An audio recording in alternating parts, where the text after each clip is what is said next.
Hello, my dear friends. Welcome to my channel. Don't forget to like, share, subscribe, and press the bell icon.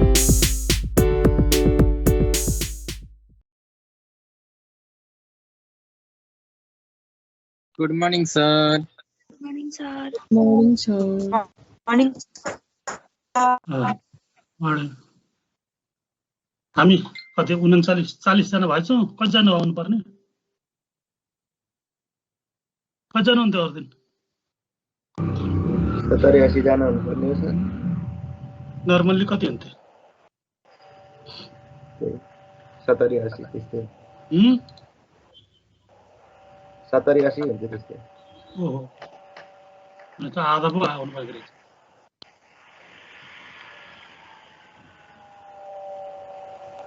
अचम्म लागिरहेको छैन अर्कै सरले पढाउनु हुन्थ्यो होइन हो सर पदम सर लिनुहुन्थ्यो है हो सर हजुरले चाहिँ कुन सब्जेक्टमा गर्ने हो इन्भाइरोमेन्ट हो कि एचआरएम आज इन्भाइरोमेन्ट पालो है किन ओ ल त्यही ओके एचआरएम पनि लिउँला एउटा च्याप्टर यो पनि मैले एउटा च्याप्टर लिन्छु अब हेरौँ अब सरले इन्ट्रोडक्सन च्याप्टर फर्स्ट च्याप्टर र इकोनोमिक इन्भाइरोमेन्ट भ्याउनु भएको रहेछ होइन अब थर्ड युनिट पोलिटिकल इन्भाइरोमेन्ट म सुरु गर्छु यसलाई म इन्ड गरिदिन्छु यो हप्तामा आज चाहिँ मैले धेरै बेर पढाउनु पाएको छैन अहिले मेरो 8 बजेदेखि त्यहाँ पोखरा युनिभर्सिटीको बोर्ड इक्जाम लिइदिनु पर्ने छ अनलाइनमै लिँदैछन् उनीहरूले बोर्ड इक्जाम पनि त्यहाँ एक्सटर्नल छु म भोलि र पर्सि पुरा पढाउँला आज चाहिँ आधा घन्टा 35 मिनट पढौँ भोलि र पर्सि पुरा पढेपछि यो सानो युनिट छ यो सकिन्छ फर्स्टको पनि जाँचको सेड्युल निकाल्दैछ होइन साउनको दोस्रो हप्ता भने होइन के हो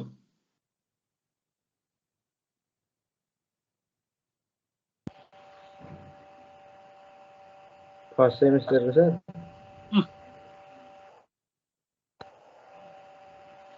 फर्स्ट दिन बाँकी कि दिइसक्यो हो फर्स्ट इयरको फर्स्ट सेमको हामीले दिइसक्यो नि सर एक्जाम तिम्रो ग्रुपले दियो या त के ग्रुप के जम्मै ग्रुप खप्टेर के भयो थर्डको बाँकी छ बिचरा थर्डको आधा दिएको थियो के अरे तिम्रो ठ्याक्क भ्याइएको थियो क्या हो हाम्रो सकेर चाहिँ लकडाउन भएको हो सर हाम्रो चाहिँ सकेको कम्प्लिटली अब भदौबाट फर्स्ट सेमेस्टर फेरि सेकेन्डमा आउँछ तिम्रो थर्डमा जानुपर्ने हुन्छ 1 महिना पछि पर्छ भनेपछि यो क्लास त कन्टिन्यू लानु मिल्ने रहेछ थर्ड सेमेस्टरको चाहिँ फोर्थ सेमेस्टरको चाहिँ थर्डको बाँकी छ जाँच आधा जाँच भएको थियो आधा भयो होइन तिनीहरूको जाँच छ साउनको दोस्रो हप्ता अनि अर्को कुन ग्रुपको रहेछ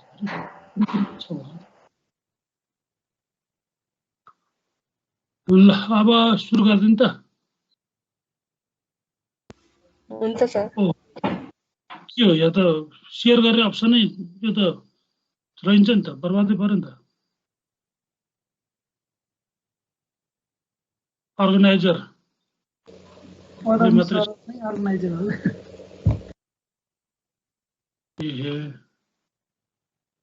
only meeting organiser can share भने सरले एउटा सेड्युल गरिदिनु न मिटिङ अनि त्यसपछि त्यसमा जोइन भन्ने हुन्छ हजुर मैले मिटिङ सेयर गर्नु भनेदेखि मिटिङ के अरे एउटा सेड्युल बनाउनु भनेदेखि हुन्छ अहिले भर्खरै बनाऊ हजुर नभए पदम सरको रहेछ पदम सर अर्गनाइजर भनेपछि गाह्रो ल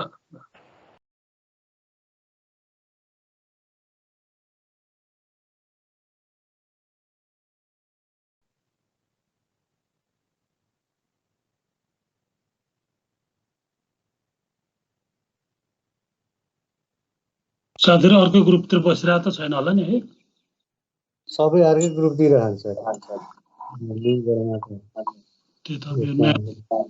त्यो पुरानो ग्रुपमा बसिरहेको भने त फेरि यसो खबर गर भने लेखौँ है कसैले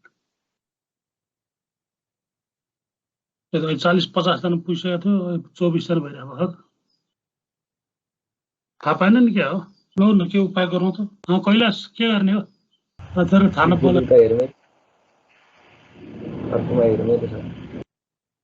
उता यसो मेसेज गर्ने एक दुईजनालाई खबर गरौँ न त दुई चारजनालाई सबैले एउटा भन्यो त भइहाल्यो नि दुईटा टाइमिङ एकैचोटि पर्यो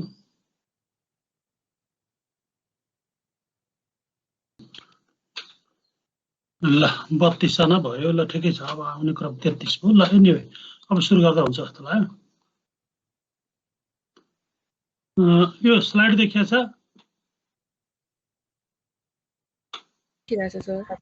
ल गुड हामी आज बिजनेस इन्भाइरोमेन्टका विषयमा चर्चा गर्छौं र बिजनेस इन्भाइरोमेन्ट भन्ने बित्तिकै इन्ट्रोडक्टरी क्लासेसहरु हामीले लिइसकेका छौं फर्स्ट युनिटमा what business environment means how it can impact the business and overall societies भनेर हामीले त्यसका बारेमा चर्चा गरिसकेका छौं सेकेन्ड युनिटमा हामीले ओभरअल इकोनोमिक इन्भाइरोमेन्टको विषयमा चर्चा गर्यौं खास गरिकन मलाई त्यति धेरै ब्रिफिङ गर्नुपर्छ जस्तो लाग्दैन तैपनि बिजनेस इन्भाइरोमेन्ट भनेको हाम्रो सराउन्डिङ्स हैन हाम्रो बिजनेस एन्टिटीजको सराउन्डिङ्समा रहेका फ्याक्टर्सहरु जसले डाइरेक्टली या इन्डाइरेक्टली हामीलाई इम्प्याक्ट गर्छ त्यो पोजिटिभ इम्प्याक्ट हुन सक्छ नेगेटिभ इम्प्याक्ट पनि अथवा हाम्रो लागि त्यो एउटा एक किसिमको अपर्च्युनिटिज पनि हुन सक्छ त्यो एक किसिमको हाम्रो लागि हार्मफुल पनि हुन सक्छ थ्रेट पनि हुन सक्छ त्यसलाई हामीले बिजनेस इन्भाइरोमेन्ट भनेर भन्ने गर्छौं र business environment must be considered by all managers while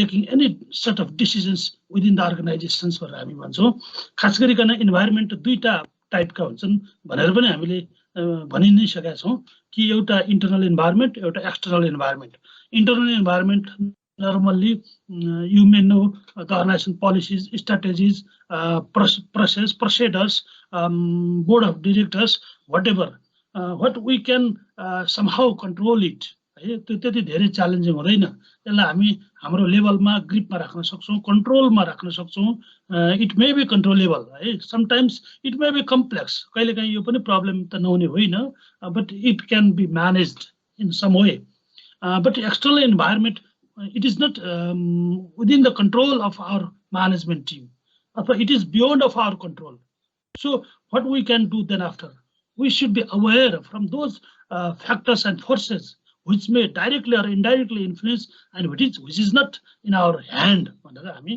भन्ने गर्छौं र मलाई लाग्छ त्यो थाहा होला पेस्ट एनालाइसिस भन्छौं नि हामी पेस्ट भनेको पोलिटिकल लिगल हैन पी बाट ई भनेको इकोनोमिक यस भने सोसियो कल्चरल टी भने टेक्नोलोजिकल नर्मली हामी पेस्ट एनालाइसिस नै एक्सटर्नल इन्भाइरोमेन्टमा हेर्ने गर्छौं त्यसमा अब इन्टरनेशनल डाइमेन्सन्सका कुराहरु हामी जोड्न सक्छौं अरु फर्दर के आजकल जोडिएका छन् त्यसमा हामी पछि चर्चा गरौँला नै आज हाम्रो छलफलको विषय हो युनिट 3 मा पोलिटिकल इन्भाइरोमेन्ट पोलिटिकल भन्ने बित्तिकै यसभित्र लिगल पनि पर्छ भनेर बुझ्दा पनि हुन्छ तर त्यहाँ लिगललाई अर्कै उसमा त्यहाँ पोलिसिजहरुको च्याप्टर छ त्यसमा हामी अलि डिटेलमा जाउँला है यहाँ पोलिटिकल मात्रै बढी चर्चा गर्छौं पोलिटिकल भन्ने बित्तिकै हामी नेशनल पोलिटिक्सलाई पनि सम्झिन सक्छौं अर्गनाइजेसन भित्रका पोलिटिक्सको पनि हामी चर्चा त गर्छौं तर यो पोलिटिक्स चाहिँ नेशनल पोलिटिक्ससँग सम्बन्धित छ नेपालमा रहेका अब नेपालमा रहेर कुरा गर्दा सम्बन्धित कन्ट्रीमा रहेर कुरा गर्दा हामीले त्यहीको कुरा गरौँला त्यहाँ पोलिटिकल सिस्टम कस्तो छ हैन त्यहाँको पोलिटिकल पार्टीहरुको चाहिँ नि कम्पोजिसन कस्तो छ त्यहाँको रुलिङ पार्टीका आइडियोलोजिजहरु के छन् अपोनेन्टमा को छन् र उनीहरुका आइडियोलोजिजहरु के हुन् हैन त्यहाँको गभर्नमेन्ट त्यहाँका चाहिँ नि ब्युरोक्रेसी हामी बिजनेस अर्गनाइजेसन प्रति उनीहरु चाहिँ अलिकति लोयल छन् कि अलिकति अनुदार भन्छ नि अलिकति हामी प्रति अलि रेस्ट्रिक्ट छन् त्यसकारणले गर्दाखेरि if there is positive and democratic government if there is stable government if there is positive attitude government at that time the business can be flourish and if not the vice versa अथवा किन हामी भन्छौं भने हामी business पिपलहरुले हरेक कुराहरु political डिसिजनसँग हामीले आफुलाई चाहिँ अपडेट गर्नै पर्छ तिमी एउटा बिजनेस एन्टिटी सुरु गर्न लाग्दा सबभन्दा पहिला तिमी डकुमेन्टेसन बनाएर लाइसेन्सिङका लागि जान्छौ अब लाइसेन्सिङ के हुन्छ त गभर्नमेन्टको पोलिसीमा चाहिँ डिपेन्ड गर्छ हैन लाइसेन्सिङ कहीं अलिकति फ्लेक्सिबल होला कहीँ अलिकति स्ट्रिक्ट होला हैन। जस्तो अब इन्टरनेसनल बिजनेसमा इन्टरनेसनल पिपुललाई इन्टरनेसनल इन्स्टिट्युसनलाई त्यहाँ चाहिँ नि इन्ट्री नहोला कतिपय कन्ट्रीमा हैन। अथवा उनीहरू हामी लिबरलाइजेसनमा गएका छन् कि छैनन्, प्राइभेटाइजेसन उनीहरूले चाहिँ नि इन्हान्स गर्न चाहेका छन् कि छैनन् हैन। अब जस्तो सोसियलिस्ट कन्ट्री कम्युनिस्ट कन्ट्रीहरूले विदेशी चाहिँ नि लगानीलाई हैन फरेन इन्भेस्टमेन्टलाई उनीहरूले अलिकति डिस्कार्ड गर्छन् हैन, अलिकति प्रोहिबिट गर्छन्, उनीहरूले अलिकति रेस्ट्रिक्ट गर्छन्। जस्तो नेपालमै पनि वी क्यान सी पञ्चायत कालमा बाहिरका पिपुलहरूले इन्स्टिट्युसनहरूले गभर्मेन्टहरूले डाइरेक्ट इन्भेस्टमेन्ट गर्ने पोलिसी स्थिति थिएन। After the restoration of democracy प्रजातन्त्रको उदय भइसकेपछि बल्ल यो कुराहरू सम्भव भएका हुन्। त्यस्तै गरेर पोलिटिकल इन्भाइरोमेन्ट कस्तो छ हैन, पोलिटिकल सिस्टमको कुरा त्यो भयो, इन्भाइरोमेन्ट कस्तो छ हैन। जस्तो गभर्मेन्ट स्टेबल छ कि छैन।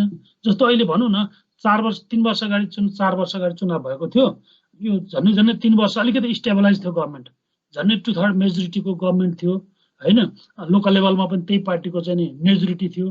त्यसले गर्दा बिजनेस पिपुलहरूले इन्टरप्रेन्योरहरूले अलिकति के सोचेका थिए भने यो गभर्मेन्ट अलि स्टेबल हुन्छ, यसको पोलिसी पनि स्टेबल होला हैन, ट्याक्स पोलिसीहरू पनि छिटो रिभाइज नहोला, त्यसले गर्दा अलिकति हामीलाई राम्रै हुन्छ भन्ने उनीहरूको बुझाइ थियो।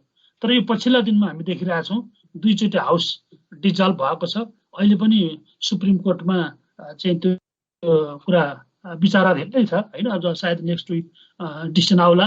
गभर्मेन्टको एगेन्स्टमा चाहिँ नि अपोजिसनहरूको 5 वटा पार्टीको एलायन्स बनेको छ। यसले अलिकति पोलिटिकल इन्स्टेबिलिटीको कुराहरूलाई हाम्रो चाहिँ एउटा नेपाली आकाशमा यसले चाहिँ नि एक्सपोज गरेको छ, जसले बिजनेस पिपुलहरूलाई यो एक किसिमको थ्रेट हो, यो डर हो। भोलि चुनाव हुन सक्छ हैन, बेमौसमी टाइपको चाहिँ इलेक्सनको कुरा आउला, अथवा भोलि चुनाव नहोला, पब्लिकहरू अथवा पार्टीका मान्छेहरू सडकमा डेमोन्स्ट्रेसन गर्लान्, बन्द गर्लान्, गाडीहरू रोक्लान् हैन, हाम्रा इन्डस्ट्रीहरूमा डिस्टर्ब गर्लान्, हाम्रा वर्कफोर्स पनि त्यहाँ जुलुस हडतालमा सामेल होलान्। हाम्रो वर्क प्रोसेस र प्रोडक्टिभिटीमा अथवा हाम्रो डिस्ट्रिब्युसन प्रोसेसमा यसले सिधै इम्प्याक्ट गर्छ। त्यसो भएको हुनाले we as a manager we must understand what are the political circumstances, what the political system, what the political structure, what the policies are existing within the country भनेर we must understand है। Political अब यसमा के पढ्नु पर्छ भनेर मैले syllabus राखिदिएको छु। यो फर्स्ट स्लाइडमा के पनि छैन। त्यसमा हामीले हेर्ने भने political system, it's nature and significance for business, political structure, political parties, government's role in business, political stability issue, impact of political environment on Nepalese business structure, interrelationship between politics, government and business. So अब यहाँ सबभन्दा पहिला हामी what political environment is भनेर सुरु गर्छौं। The political environment of business refers to the political or government actions that impact business operations. The political factors usually go hand in hand with the legal ones and are generally viewed as the non-market forces that impact businesses. Political decisions ultimately affect the economic, social, and cultural environment as a whole. The political environment can be studied in terms of the central government, the citizens of a country, rules and regulations, or international relations. Examples of political factors related to the central government of a country are levels of bureaucracy, corruption, and government stability. A culture of corruption in a country stifles business operation by creating an unlevel playing field where corrupt individuals are more empowered to advance their business goals than their non-corrupt counterparts. A highly unstable government is unable to offer businessmen the security they need to trade peacefully in a highly volatile trading environment. Examples of political factors tied to international relations are policies on trade tariff, policies on importation and exportation of goods and services, and international trade agreements. वास्तवमा हामीलाई supportive हुन्छ कि हुँदैन त्यो गभर्नमेन्टका पोलिसीहरू भन्ने महत्त्वपूर्ण कुरा हो।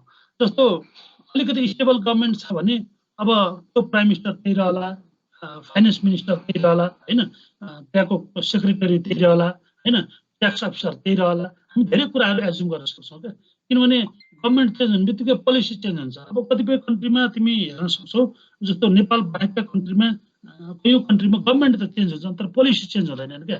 फर इक्जाम्पल अमेरिकामा तिमी हेर्न सक्छौ, युकेमा हेर्न सक्छौ, कनाडामा हेर्न सक्छौ, इभन इन्डियामै पनि उसको फरेन पोलिसीहरू चेन्ज हुँदैन है। हामी कहाँ के हुन्छ भने गभर्नमेन्ट चेन्ज हुने बित्तिकै चेन्ज हुन्छ। त्यति मात्रै होइन, गभर्मेन्ट भित्रको एउटा मिनिस्टर चेन्ज हुँदा पनि हामी कहाँ चाहिँ धेरै कुराहरू फरक पार्दैन के, यस्ता कुराहरू छन्। त्यसकारणले यो हाम्रो लागि अवसर पनि हुन्छ, हाम्रो लागि यो एउटा चुनौती पनि हुन्छ। त्यसकारणले हामीले यसको डेप्थ एनालाइसिस गर्नै पर्छ। हामीले आजको पोलिटिकल सिनारियो मात्रै हामीले हेरेर सुख पाउनेवाला छैनौँ। We should visualise what will be the next, भोलि के हुन सक्छ, पर्सि के हुन सक्छ, प्रोबेबल पोलिटिकल सिनारियो के हुन सक्छ। एउटा बिजनेस पर्सनले this should be a forecast. यो फोरकास्ट गर्न जानिएन भने के हुन्छ होइन, यो के अरे अहिले तिमीले जानेनौ भने त जाँचमा नम्बर राम्रो नआउला, तर साँच्चै बिजनेस गर्दा जानेनौ भने तिम्रो लगानी डुब्छ। लगानी डुबेर सडकमा आउनु पर्यो भने त्यो भन्दा चाहिँ नमजा के पनि हुँदैन। त्यसो भएको हुनाले हामीले यो भोलि हुन सक्ने सम्भावित पोलिटिकल सिनारियोहरू होइन त्यो हामीले जान्नै पर्छ। The political environment of business are the political factors that can affect the way in which business operate.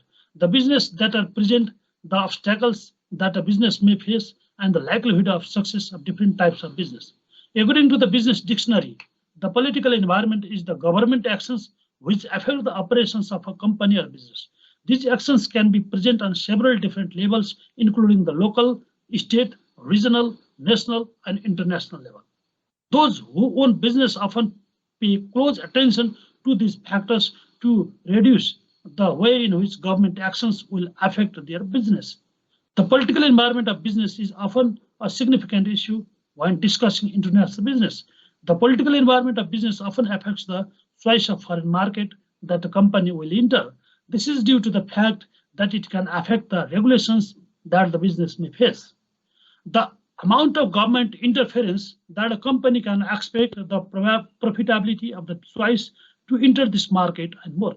In addition, the stability of the country's government and economic system are often very important factors. हामी सबभन्दा पहिला यो सिलेबसमा political environment भन्ने heading छ।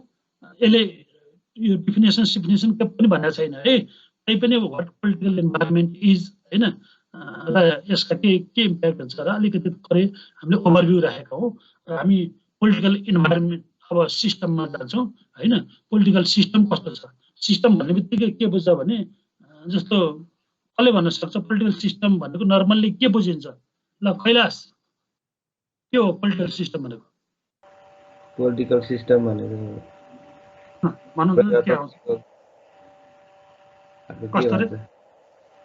प्रजातान्त्रिक हो कि अर्को के भन्छ त्यसलाई? ल ठिक छ, अलिकति आइडिया रहेछ। पोलिटिकल सिस्टम नर्मल्ली हामी के भन्छौँ भने नर्मल्ली है अब धेरै थरी छन् कि डेमोक्रेटिक सिस्टम हुन सक्छ हैन, कि सोशलिस्ट अथवा कम्युनिस्ट सिस्टम हुन सक्छ।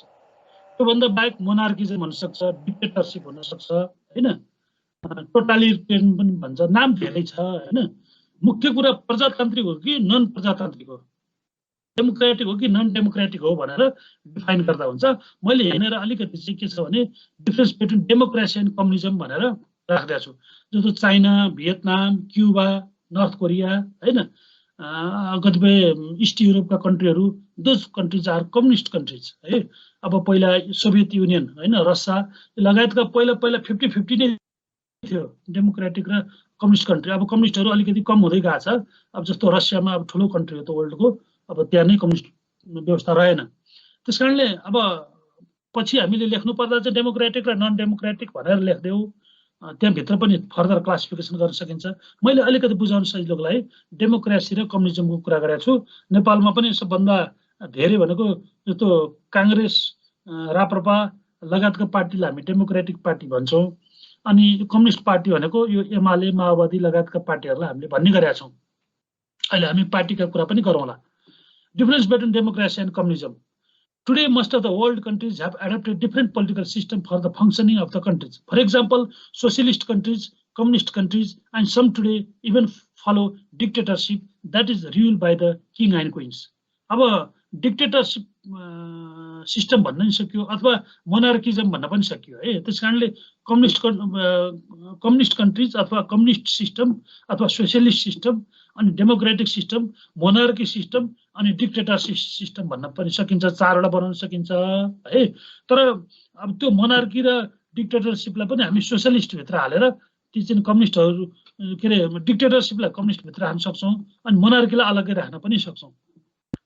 But the most adopted form of the political ruling is democracy and communism. Both of these terms are very different in the sphere of economic and politics. But both the system carries the one same ideology, that is the power to people, giving them the power to vote, to raise voice, and to represent. Communism revolves around the ideology of everyone being treated equally. Therefore, it creates a society where the government holds all the property to abolish inequality. Still, democracy revolves around the idea of private holding onto the property but giving everyone equal right to choose their representatives. कम्युनिस्टहरूले सत्ता centralise गर्छ र त्यहाँको सम्पत्ति प्रपर्टीको right चाहिँ central गभर्नमेन्टले चाहिँ नै राखेको हुन्छ है। पब्लिकलाई त्यो खालको राइट दिँदैन, आजकल दिन सुरु गरिएको छ। जस्तो नेपालको कम्युनिस्टहरूलाई हामी त्यो ट्रेडिसनल कम्युनिस्ट भन्दैनौँ है। चाइनामा त्यो थियो पहिला, अहिले त्यहाँ पनि छैन। क्युबामा, नर्थ कोरियामा अहिले पनि त्यो स्टिल वी क्यान सी। त्यस कारणले गर्दा प्रपर्टी राइटका कुराहरू चाहिँ नि कम्युनिजममा हुँदैन भने डेमोक्रेटिक सिस्टममा त्यो हुन्छ। भोटिङ राइट पनि कम्युनिजममा नर्मल्ली हुँदैन है, भए पनि त्यहाँ वान पार्टी सिस्टम मात्रै हुन्छ अथवा उनीहरूले बढीमा कम्युनिस्ट फिलोसफी आइडियोलोजी मान्ने पार्टीलाई मात्रै इलेक्सनमा पार्टिसिपेट गर्ने मौका दिन सक्छन् है। अब जस्तो हामीले इलेक्सन भएको देख्छौँ कतिपय कम्युनिस्ट कन्ट्रीहरूमा, तर त्यहाँ सबै पार्टीहरूलाई चाहिँ भोटिङ राइट के अरे इलेक्सन लड्ने त्यो अपर्च्युनिटी दिइँदैन। डेमोक्रेसी के हो त? Democracy is a form of system in which all the people living in the country are given equal rights, that is freedom of speech, right to freedom.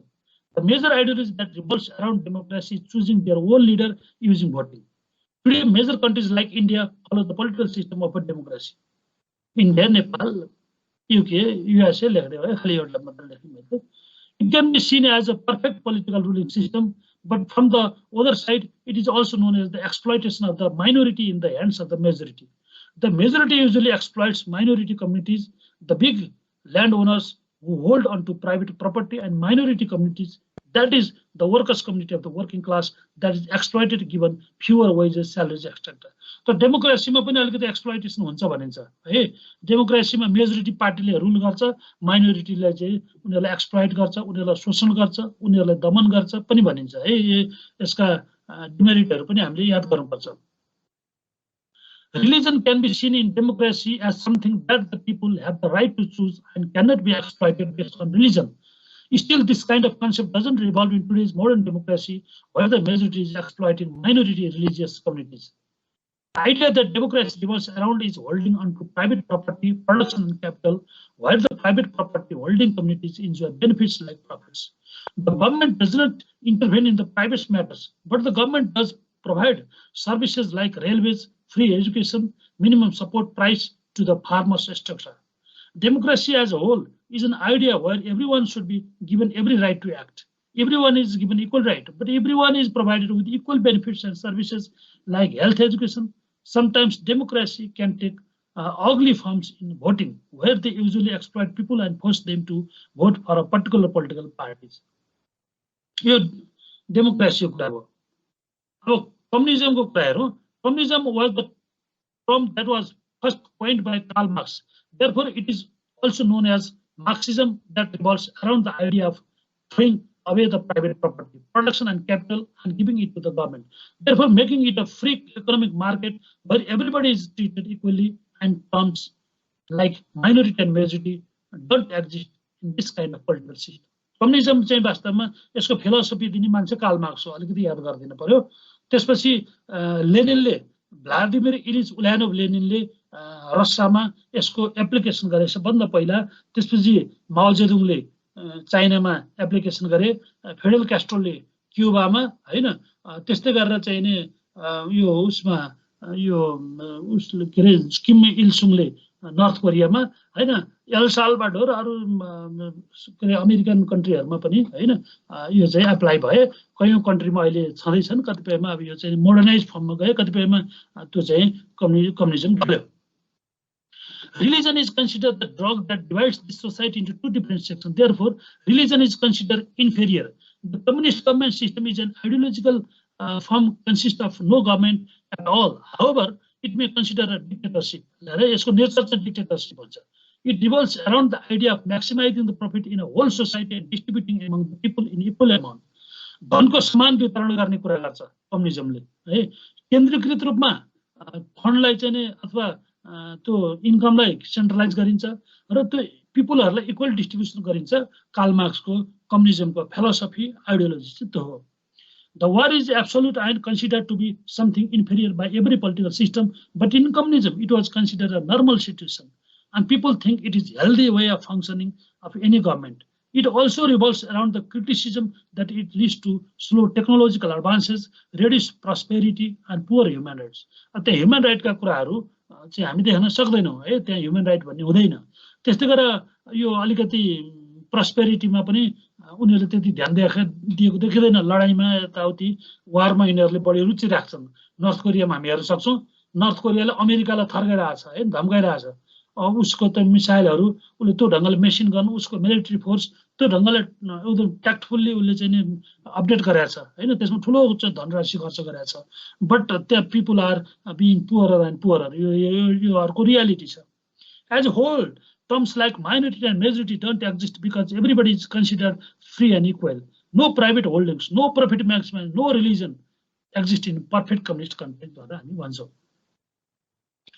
ल आज मैले यहाँ मेरो एउटा अर्को एउटा युनिभर्सिटीको एउटा यिनीहरूले पोखरा युनिभर्सिटीले यो बोर्ड एक्जामै अनलाइनबाट गर्दैछ के। म यहाँ ठ्याक्क 8 बजे सुरु गर्नुपर्ने।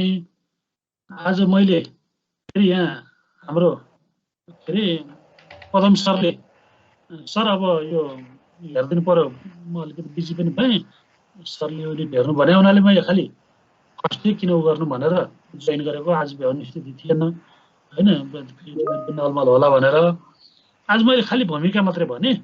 बाँकी कुरालाई म भोलि र पर्सि कन्टिन्यू गरौँला। यो युनिट भोलि र पर्सि हामी फुल 1 आवरै पढ्छौँ, त्यसो गरौँला है। बाँकी कुरालाई भोलि हामी कन्टिन्यू गर्छौँ। साथीहरूलाई भोलि म अब मिटिङ सेड्युल गरौँला। अर्को त्यो अर्कोमा जोइन नगर्नु भन्नु है, जम्मा 60 जना मात्रै भएको छन् अलमल्ली कि कतिपय साथीहरू है, भन्नु है, कन्भे गरौँ है। हुन्छ सर। ल भोलि ठिक सभा साधौँ। Okay bye bye sir. Thanks for watching.